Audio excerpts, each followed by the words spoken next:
नमस्कार दोस्तों, कैसे हैं आप लोग सभी। आई होप सभी अच्छे होंगे।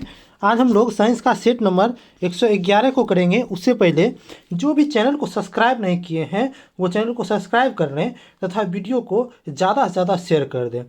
और आपके पास जितना भी स्टडी रिलेटेड ग्रुप है उस सभी में आप वीडियो को शेयर कर दें। और आप अपना कमेंट बॉक्स में अपना फीडबैक जरूर दे दें। इसका पीडीएफ हमारे टेलीग्राम चैनल नॉलेजेबल पीडीएफ पर अपलोड कर दिया गया है और टेलीग्राम चैनल का लिंक इस वीडियो के डिस्क्रिप्शन में दे दिया गया है। और जो भी पिछला वीडियो नहीं देखे हैं वो चैनल के प्लेलिस्ट में जाकर के पिछला वीडियो को देख ले। ठीक, चलिए आज के पहला प्रश्न को स्टार्ट करते हैं।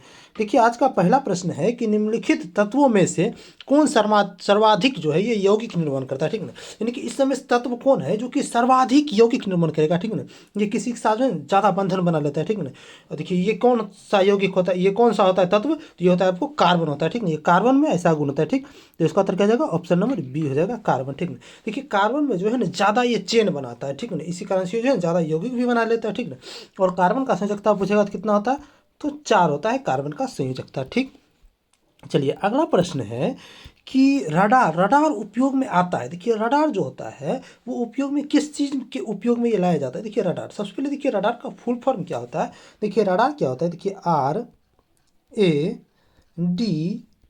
RADAR रडार हो गया। ठीक, देखिए अब इसका फुल फॉर्म देखिए रडार, आर से हो गया आपको रेडियो, RS हो गया रेडियो। देखिए रेडियो डिडक्शन एंड रेंजिंग। ठीक, एस हो गया एंड रेंजिंग।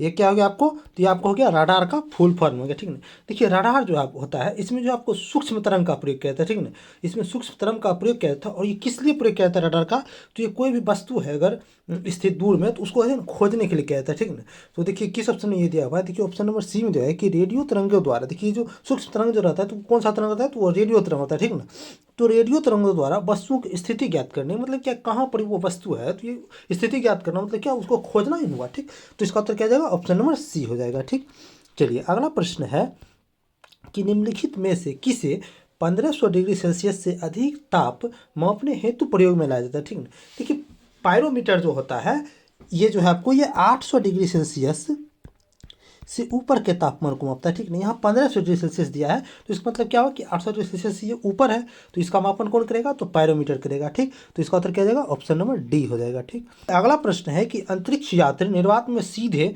खड़े नहीं रह सकते हैं, क्यों।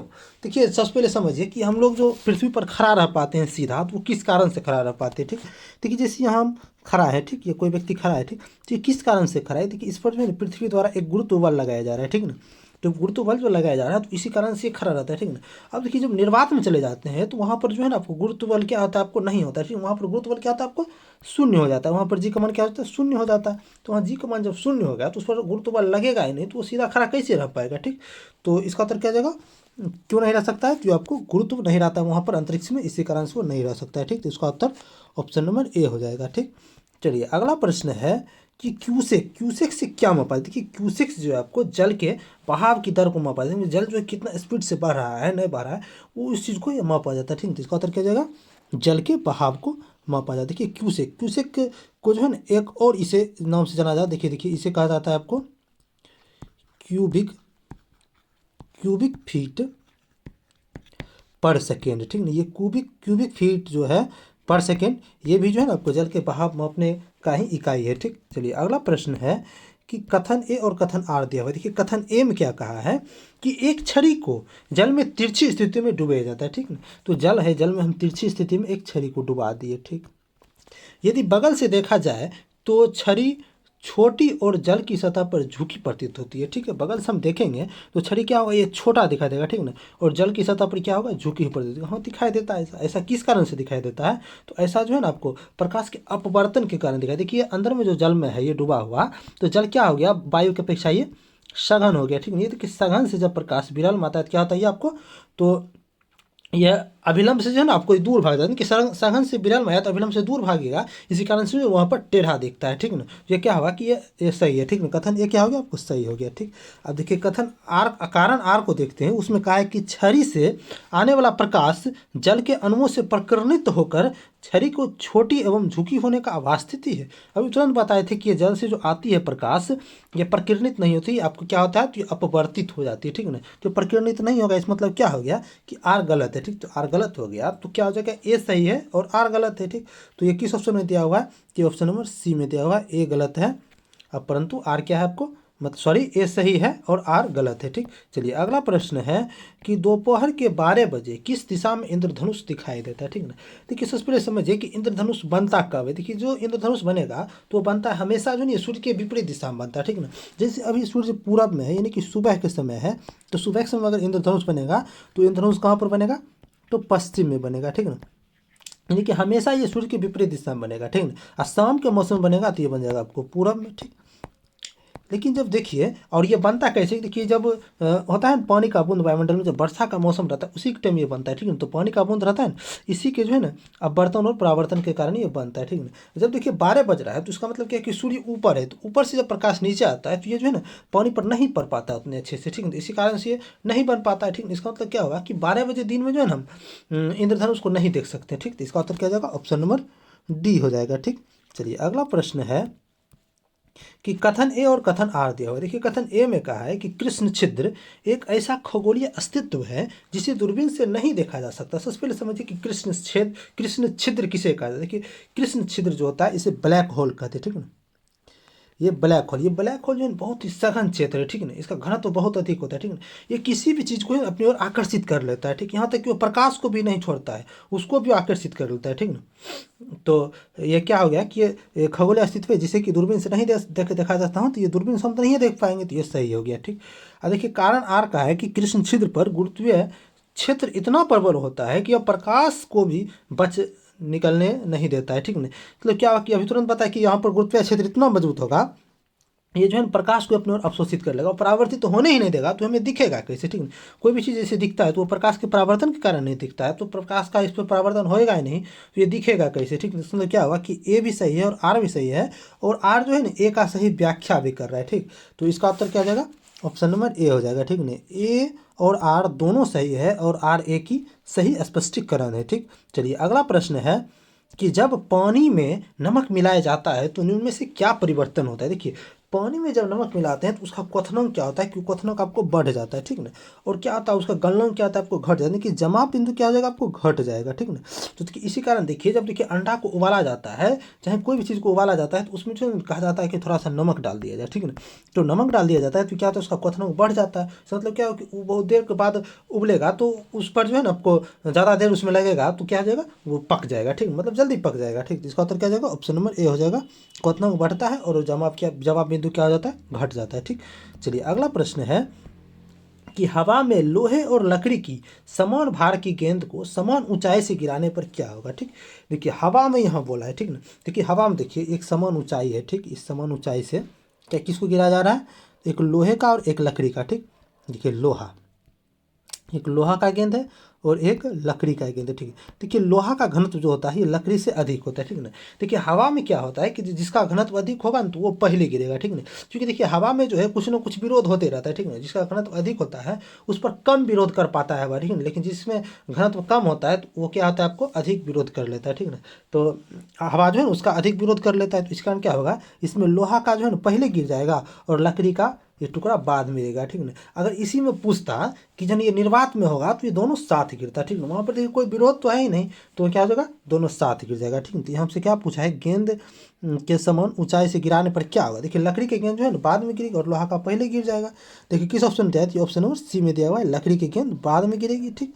चलिए अगला प्रश्न है कि वनस्पति तेल से वनस्पति घी बनाने में प्रयुक्त होने वाला गैस कौन सा। देखिए सबसे पहले समझिए कि वनस्पति तेल से जो वनस्पति घी बनाया जाता है वो किस प्रक्रिया द्वारा बनाया, ये जो आपको बनाया जाता है हाइड्रोजनीकरण प्रक्रिया द्वारा। किस प्रक्रिया द्वारा, तो ये आपको हाइड्रोजनीकरण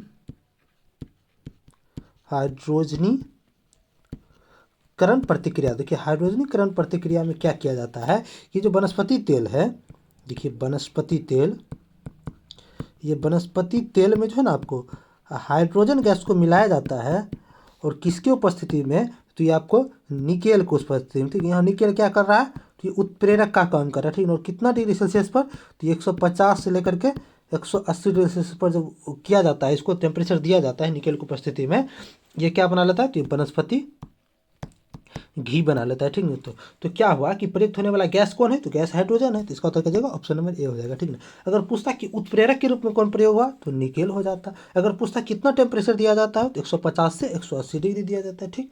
चलिए अगला प्रश्न है कि खारे पानी को शुद्ध पानी में व्यवस्थित करने की प्रक्रिया को क्या कहते हैं। देखिए खारे पानी को जो होता है शुद्ध पानी में व्यवस्थित करने के लिए रिवर्स ऑस्मोसिस को अपनाया जाता है, ठीक ना। देखिए रिवर्स ऑस्मोसिस में क्या होता है, एक अर्धपारगम्य झिल्ली आता है, उसमें देखिए इस साइड देखिए आपको कैसा है, तो खारे पानी, तो खारे पानी इसका मतलब क्या, उसमें क्या होगा, साल्ट मिला होगा, ठीक ना। साल्ट यानी कि नमक मिला होगा, देखिए इसमें साल्ट, ये देखिए ब्लू वाला जितना भी है ये सब क्या आपको साल्ट का कण है, ठीक ना। देखिए यहाँ लिखा हुआ है साल्ट मोलिक्यूल, ठीक है, सब ब्लू वाला जितना भी, ठीक है। और ये जो है हल्का ग्रीन है, ये किसका है, तो ये आपको वाटर का मोलिक्यूल। देखिए अर्धपारगम्य झिल्ली से जब इसे प्रेशर दिया जाता है, तो ये प्रेशर दिया जाता है तो क्या होता है कि ये जो है ना आपको इसी पार रह जाता है, यानी कि नमक का जो साल्ट वाटर का जो ये है साल्ट का जो मोलिक्यूल है ये इसी पार आ जाता है, और देखिए ये आपको वाटर का मोलिक्यूल बाहर आ जाता है, मतलब इस साइड जो है ना आपको प्योर वाटर हो गया, ठीक ना, और इस साइड साल्ट वाटर हो गया, ठीक ना।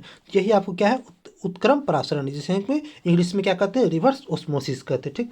तो इसका उत्तर क्या जाएगा, ऑप्शन नंबर डी हो जाएगा, उत्क्रम परासरण, ठीक।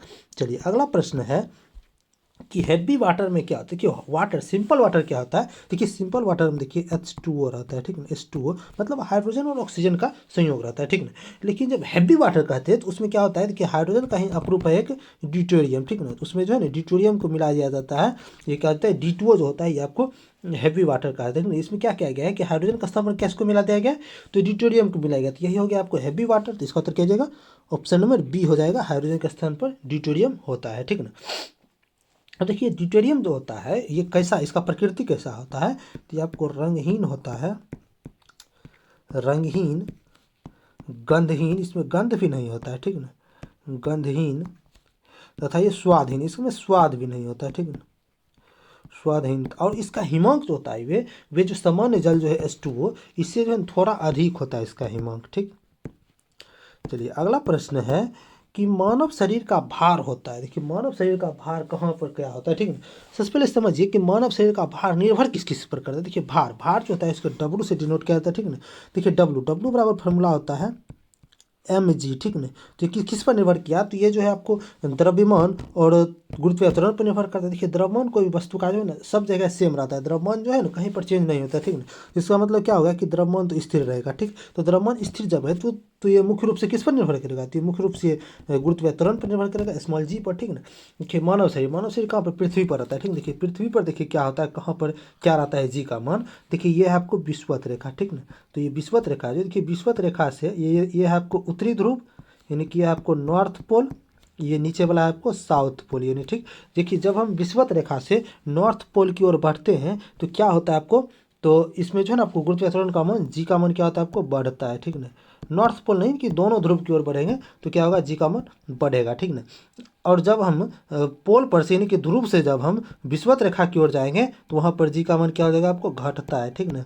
और अधिकतम जी का मान कहाँ पर होगा, सबसे अधिकतम तो वो हो जाएगा आपको ध्रुव पर, यानी कि दोनों ध्रुव पर जो है ना जी का मान क्या हो जाएगा आपको महत्तम हो जाएगा, ठीक ना।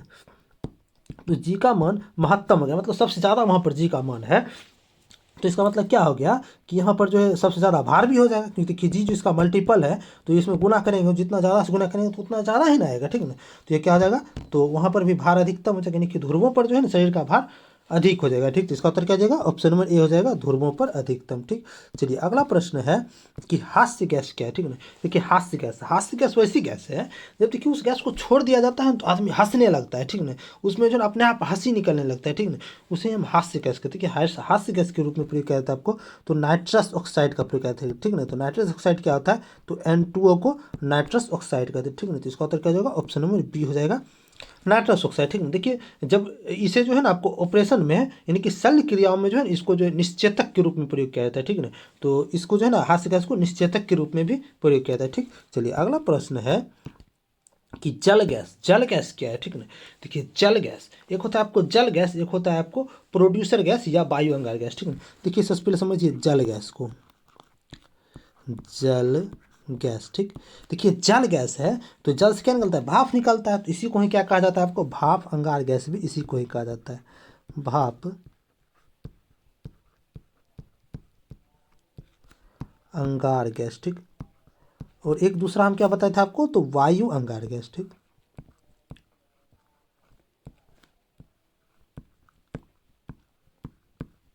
वायु अंगार गैस। ठीक, दूसरा क्या है, तो वायु अंगार गैस है। ठीक, इसे ही कहा जाता है आपको प्रोड्यूसर गैस। ठीक,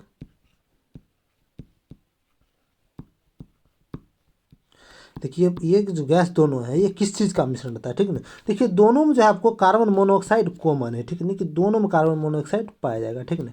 अब देखिए एक है जल गैस, एक है वायु अंगार गैस, ठीक है। देखिए जल गैस में क्या होता है कि कार्बन मोनोऑक्साइड के साथ हाइड्रोजन मिला रहता है, और वायु अंगार गैस में कार्बन मोनोऑक्साइड के साथ क्या रहता है, तो नाइट्रोजन रहता है, ठीक ना। तो ये हो गया, ठीक ना। देखिए इसको जो है ना आपको याद करने का एक ट्रिक भी है, ठीक। देखिए ट्रिक कैसे है कि देखिए जल जल का क्या होता है फॉर्मूला, तो H2O होता है, ठीक ना। देखिए सबसे देखिए कि दोनों में क्या है कि ये आपको क्या कॉमन है दोनों में, तो दोनों में आपको कार्बन मोनोऑक्साइड कॉमन ही है, तो ये आपको ध्यान में रखना है, ठीक ना। और देखिए जल जल का क्या होता है, H2 होता है, इसमें हाइड्रोजन है तो ये हाइड्रोजन हो जाएगा जल गैस में, ठीक। और देखिए वायु अंगार गैस, वायु अंगार गैस में क्या होता है, देखिए वायुमंडल में सबसे ज़्यादा कौन सा गैस है, तो नाइट्रोजन है, यानी क्या हो जाएगा इसका कार्बन मोनोऑक्साइड नाइट्रोजन हो जाएगा, ठीक है। एक प्रकार का एक ट्रिक है, ठीक ना। अगर आपको ऐसे याद हो जाता है तो और अच्छी बात है, ठीक।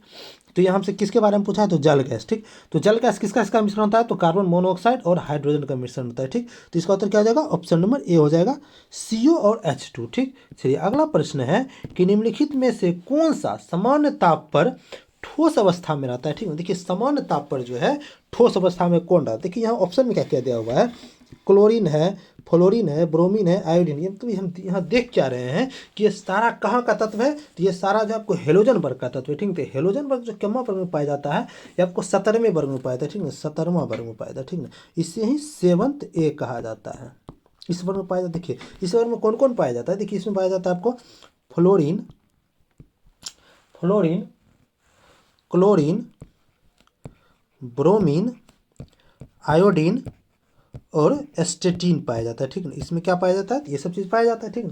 अब देखिए इस सब में क्या है कि सब लोग जानता है कि ब्रोमीन जो है ना एकमात्र अधातु है जो कि द्रव अवस्था में रहता है, ठीक है। तो यहाँ ब्रोमीन जब द्रव अवस्था में रह गया तो ब्रोमीन से ऊपर जितना भी तत्व है फ्लोरीन और क्लोरीन, ये दोनों क्या है आपको, तो ये दोनों आपको गैस अवस्था में रहता है, ठीक। और नीचे जो है आयोडीन और एस्टेटिन ये किस अवस्था में रहता है, तो ये आपको ठोस अवस्था में रहता है, ठीक। यहाँ देखिए हमको किसके बारे में पूछा है कि निम्नलिखित में से कौन सा सामान्य ताप पर ठोस अवस्था में, देखिए ठोस अवस्था में कौन कौन रहता है, तो आयोडीन और एस्टेटिन रहता है, ठीक है। देखिए आयोडीन और एस्टेटिन, देखिए आयोडीन यहाँ ऑप्शन में दिया हुआ है, तो किस ऑप्शन में दिया है, तो ये आपको ऑप्शन नंबर C में दिया है, तो इसका उत्तर क्या हो जाएगा, आयोडीन हो जाएगा, ठीक। चलिए अगला प्रश्न है कि मानव शरीर में सबसे मजबूत मांसपेशियां कहाँ होती है, ठीक है। देखिए मानव शरीर में जो होता है सबसे मजबूत मांसपेशी होता है ये आपको जबड़े में होता है, ठीक है। देखिए जबड़ा का जो मांसपेशी होता है ये सबसे मजबूत होता है, ठीक। तो इसका उत्तर क्या हो जाएगा, ऑप्शन नंबर A हो जाएगा, ठीक।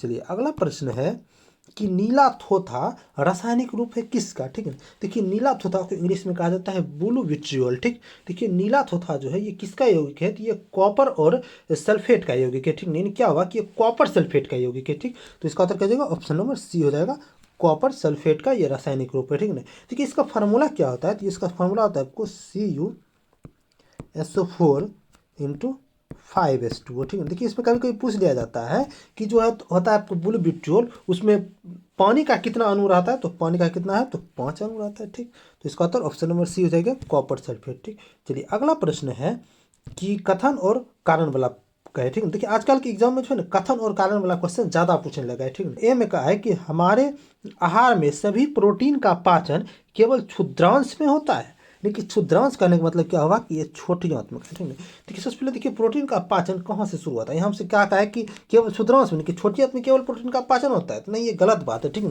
देखिए क्या होता है कि देखिए प्रोटीन का पाचन देखिए कैसे होता है, कहाँ शुरू होता है, देखिए प्रोटीन का पाचन जो है आपको अमाशय से शुरू हो जाता है, कहाँ से, तो अमाशय, ठीक। अमाशय से शुरू हो जाता है, ठीक। देखिए अमाशय से जो आपको एंजाइम निकलता है, कौन सा एंजाइम, तो पेप्सिन निकलता है, ठीक। ये पेप्सिन जो निकलता है ये प्रोटीन को जो है ना आपको पचा के क्या किस में बदल देता है, ये पेप्टोन में बदलता है, ठीक है। पेप्टोन बदलता है। जब देखिए जब भोजन आगे बढ़ता है तो देखिए अग्नाशय से एक रस निकलता है, कौन, तो ट्रिप्सिन निकलता है, कौन अग्नाशय से निकलता है, ये अमाशय में देखिए पाचन हो गया सबसे पहले, उसके बाद देखिए अग्नाशय से निकलता है, ठीक ना, अग्नाशय, ठीक, जिसे पेनक्रियाज कहते हैं। इससे क्या निकलता है? तो ट्रिप्सिन निकलता है। ट्रिप्सिन निकलता है। तो ये ट्रिप्सिन क्या करता है? ये जो है ना प्रोटीन को पचा क्या बनाता है? उसको पॉलीपेप्टाइड में बदल देता है, ठीक ना। किसमें?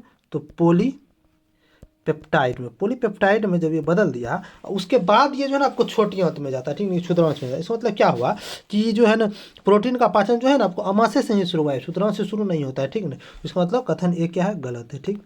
कथन ए क्या है? गलत है। अब देखिए कथन कारण आर का है कि अग्नाशय से प्रोटीन का पाचन करने वाले एंजाइम को क्षुद्रांश में छोड़ा जाता है, ठीक ना। देखिए अग्नाशय से कौन एंजाइम निकलता है? तो ट्रिप्सिन निकलता है, ठीक ना। ये प्रोटीन को पाचन करके पॉलीपेप्टाइड में बदलता है और इसे क्या करता है? हमको छोटी आंत में इसके बाद जाता है। तो ये सही है, ठीक ना। तो आर सही है और ए गलत है, ठीक है। तो इसकिस ऑप्शन में दिया हुआ है, देखिए ऑप्शन नंबर डी में दिया हुआ है कि ए गलत है परंतु आर सही है, ठीक। चलिए अगला प्रश्न है कि निम्नलिखित में से कौन सा पौष्टिक तत्व अस्थि एवं दांतों के निर्माण में मजबूती के लिए आवश्यक नहीं है, ठीक ना। देखिए अस्थि यानी कि हड्डी, देखिए हड्डी और दांत जो है ना इस दोनों में जो है ना आपको क्या निर्माण करने में जो है ना आपको अधिक आवश्यक है, ठीक है। तो आवश्यक नहीं है इसमें पूछा है। तो आवश्यक सब्सटेंस में कौन कौन है? देखिए कैल्शियम हो गया, फास्फोरस हो गया और फ्लोरीन हो गया, ठीक है। ये सब क्या आपको कि दांत और हड्डी को बनाने में ये सब क्या है आपको कि हड्डी को मजबूत बनाता है, ठीक है ना। देखिए सब का कमी हो जाता है तो इससे क्या होता है? आपको बीमारी होता है, ठीक है। लेकिन आयोडीन जो है आपको ये हड्डी से संबंधित नहीं है, ठीक है। इसका उत्तर क्या जाएगा? ऑप्शन नंबर डी हो जाएगा, आयोडीन, ठीक ना।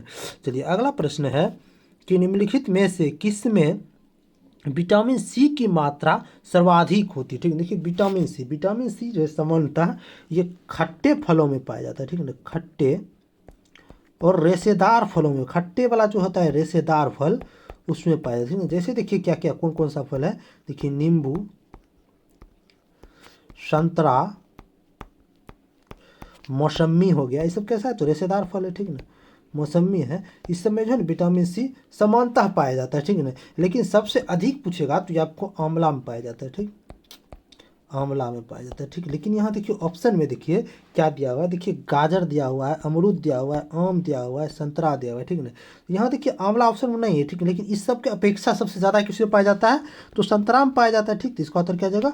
ऑप्शन नंबर डी जाएगा, संतरा, ठीक ना। अगर पूछेगा विटामिन ए का सर्वाधिक स्रोत किस में होता है तो ये आपको गाजर में होता है, ठीक। चलिए अगला प्रश्न है कि निम्नलिखित में से कौन सा लार की सहायता से पच जाता है, ठीक है। देखिए तो लार की सहायता से कौन है जो कि पचना चालू कर देता है? देखिए स्टार्च जो है ये आपको लार की सहायता से पचता है, ठीक है। देखिए मुंह में क्या होता है कि आपको एमाइलेज एंजाइम निकलता है। कौन एंजाइम निकलता है? एमाइलेज, ठीक। एमाइलेज जो निकलता है ये आपको स्टार्च को क्या करता है? आपको तोड़कर जो है ना इसे पाचन में मदद करता है, ठीक ना। यानी इसका मतलब क्या हो कि मुंह से यही पाचन करने लगता है। तो इसका उत्तर ऑप्शन नंबर बी हो गया, स्टार्च, ठीक। चलिए अगला प्रश्न है कि मेगावाट बिजली के नापने की इकाई है, ठीक है। मेगावाट क्या है आपको? तो बिजली के मापने की इकाई है, ठीक है। जो क्या होता है तो ये कैसे किया जाता है? देखिए इसको उत्पादित किया जाता है कि उपभोग की जाती है कि इसका बचत की जाती है कि इसको ट्रांसमिशन में ह्रास हो जाती है। देखिए इसका उत्तर क्या हो जाएगा कि इसको उत्पादित की जाती है, ठीक है। तो इसका उत्तर ऑप्शन नंबर ए हो जाएगा, उत्पादित की जाती है, ठीक है। तो इससे उत्पादित कहाँ पर किया जाता है? जहाँ पर देखिए विद्युत का उत्पादन होता है ना वहीं पर इसका उत्पादन किया जाता है, ठीक है, मेगावाट का, ठीक है। कहाँ? तो विद्युत उत्पादन केंद्र में, ठीक। यानी विद्युत उत्पादन केंद्र में जो है ना मेगावाट का उत्पादन किया जाता है, ठीक है ना। अब पूछेगा कि मेगावाट जो होता है, मेगावाट यानी कि 1 मेगावाट बराबर पूछेगा कितना वाट होता है? 1 मेगावाट बराबर तो हो जाएगा आपको 10⁶ वाट होता है, ठीक। चलिए देखिए अगला प्रश्न है कि सूची 1 को सूची 2 से सुमेलित करें तथा नीचे दिए गए कूट का प्रयोग करके सही उत्तर को चुनिए, ठीक। देखिए सूची एक में क्या दिया हुआ है कि कुछ भौतिक राशि दिया हुआ है सूची ए में, और सूची 2 में उसका इकाई दिया हुआ है, यानी कि उसका यूनिट दिया हुआ है, ठीक। यूनिट दिया हुआ है। देखिए अब मिलाते हैं। देखिए ए में दिया हुआ है आपको त्वरण। देखिए त्वरण का यूनिट क्या होता है? तो ये मीटर पर सेकेंड स्क्वायर होता है, ठीक। तो ये 4 में मिल जाएगा। एक इसमें मिल गया 4 में, ठीक। बी में दिया आपको बल। तो बल का यूनिट क्या होता है? तो न्यूटन होता है, ठीक। तो ये 3 से मिल जाएगा, यानी कि बी किस में मिलेगा? 3 में, ठीक। अब सी में दिया आपको कृत कार्य, यानी कि कार्य का जो यूनिट होता है ये क्या होता है? आपको जूल होता है, ठीक। तो ये 1 से मिल गया। अब देखिए आवेग है तो आवेग का क्या होता है यूनिट? ये न्यूटन सेकेंड होता है, ठीक। तो ये 2 से मिल जाएगा, ठीक। तो देखिए अब कूट में देखते हैं क्या क्या दिया हुआ है। देखिए A का 4, देखिए A का 4 मात्र एक ही ऑप्शन है डी जो कि A का 4 दिया हुआ है, ठीक। इसका मतलब यही उत्तर हो जाएगा, ठीक ना। B का 3, देखिए B का 3 भी सही है, C का 1 भी सही है और D का 2 भी सही है। इसका मतलब क्या हुआ? इसका उत्तर क्या हो जाएगा? ऑप्शन नंबर डी हो जाएगा, ठीक। चलिए, ये आज का अंतिम प्रश्न था। अगर आपको वीडियो अच्छा लगा हो, अगर आपको लगता है कि वीडियो आपके लिए यूजफुल है, थोड़ा सा भी यूजफुल है, तो आप वीडियो को, आपके पास जितना भी स्टडी रिलेटेड ग्रुप है सारे में आप वीडियो को शेयर कर दें, और वीडियो को लाइक भी कर ले, और चैनल को भी सब्सक्राइब कर ले, ठीक। तथा इसका पीडीएफ हमारे टेलीग्राम चैनल नॉलेजबल पीडीएफ पर अपलोड कर दिया गया है, और टेलीग्राम चैनल का लिंक इस वीडियो के डिस्क्रिप्शन में दे दिया गया है। और जो भी पिछला वीडियो नहीं देखे हैं वो चैनल के प्लेलिस्ट में जाकर के पिछला वीडियो को जाके देख ले, ठीक। और आप लोग जो है कमेंट बॉक्स में अपना फीडबैक जरूर दें, ठीक। आपको वीडियो कैसा लगा, नहीं लगा, उससे संबंधित आप फीडबैक जरूर दें, ठीक। चलिए, वीडियो में अंत तक बने रहने के धन्यवाद। मिलते हैं अगले वीडियो में।